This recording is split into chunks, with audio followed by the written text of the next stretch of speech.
I have a question. If you could bring any of the villains from Batman and Brave and the Bold to the new James Gunn DCU, which one would it be? That's an interesting question. Did he already do Calendar Man? I can't hear you. Yeah, in Suicide Squad. The Suicide Squad is Yes, and Calendar there's a Man. cameo. Polka Dot Man he already did. He's really good about reaching into lexicon, I'll say. Isn't there one, like, where there's 10 eyes on the fingers? I think that guy was pretty cool. Who was the guy that was, like, split down the middle? It was, like, half black and half white. There's so many of them. I don't remember that one. Equinox. Equinox was really cool. Actually, some of my favorites of Batman Brave and the Bold were with Equinox. I thought those scripts were mind-blowingly cool. Yeah. So I would tell you Equinox, because he's super powerful, and it could take the plot in all kinds of ways, and it wouldn't feel like, oh, here's another, like, oddly random character. I don't know anything about comics.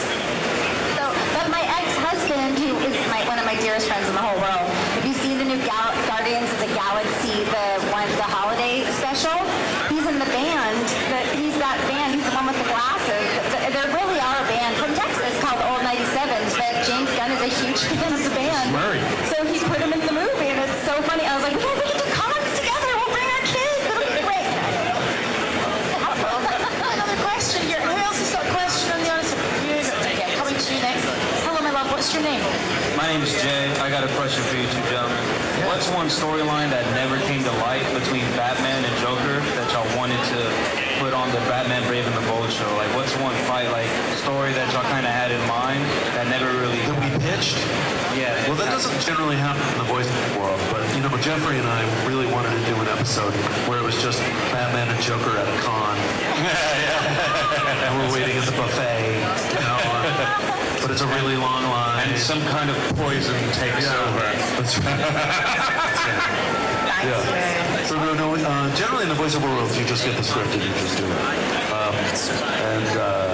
It's very... Well, it's funny because you said that, and yet it was really cool that they did the Red Hood stuff, because that is something that I would have pitched anyway. Is like, why not let him be the good guy? He's being the hero in this one. It's like he's not the villain. Why not do that? And then they did it anyway. So we did that alternate universe one where the good guys were bad guys and the bad guys were good guys. And that was pretty cool, I think, for everybody.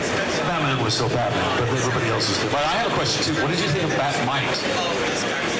Well, that was the great Paul Rubens was Batmite, and that was a stretch. At first, I didn't know that he existed, and I had to ask my son. My son is he's the comic book fan in our family, and he loved that his dad was Batman, like, more than anything. Like, he got the first version of the action figure of Batman Brave and the Bold. And I handed it to him and I go, this is the first edition of Batman Brave and the Bold. You are holding the first one. It was given to me specifically by the CEO of Mattel. So whatever you do, don't open it. He opened it.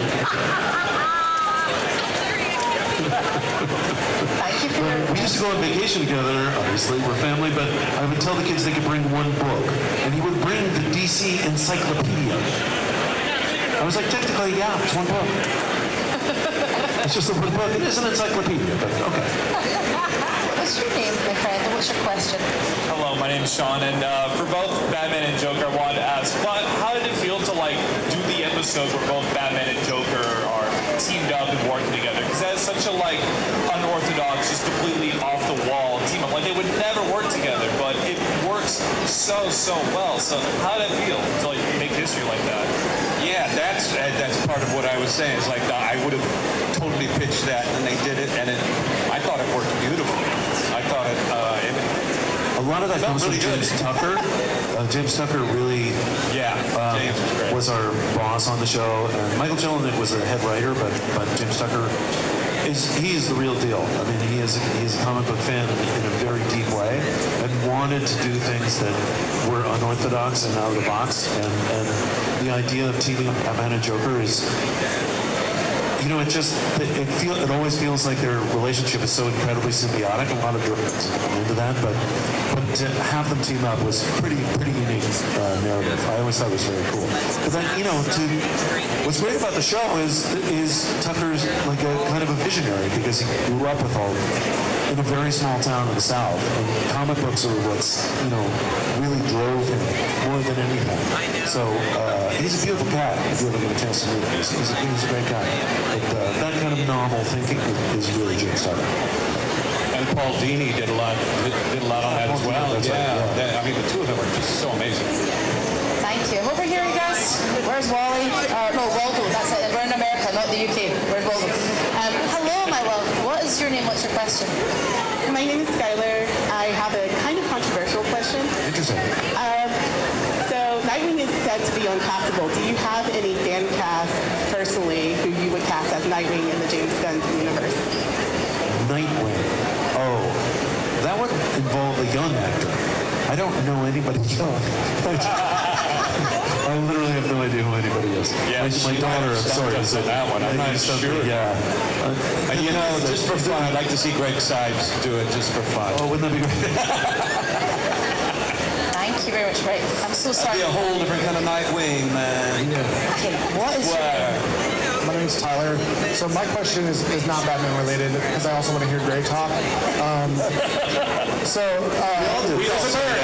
Well, everyone's asking Batman Joker questions. I like Greg too. I don't know anything. So I noticed as I look at you guys, I see a bunch of different voices, and I was wondering if there's any impressions that are just niche that you have, because I feel like as a voice actor, a lot of impressions happen to like base off of other things that come up with characters. But is there like a character or someone that you base something off of? I'm going to ask Jeffrey In your bag. to do the security guard at Nickelodeon. But that's not what any of you would know. Don was this older, sweetheart gentleman. Older always, meaning like 80s. and we're talking, when we first started doing the shows, he was 80. I don't know what he was by the end, even older.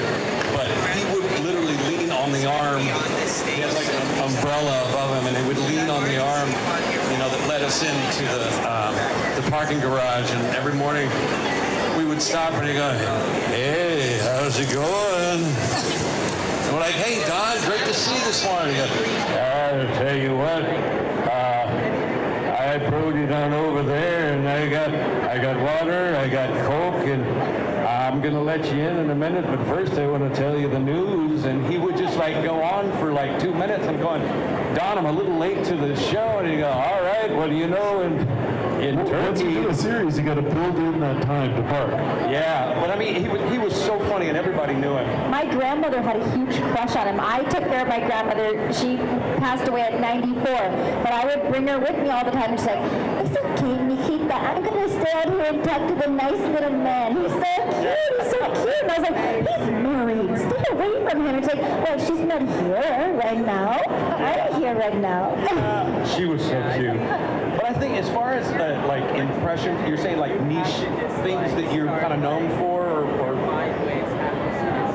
People don't know you have. Like, for example, you have a voice, and maybe people haven't heard you. Like sometimes when you're I have so many that I've tried to get in.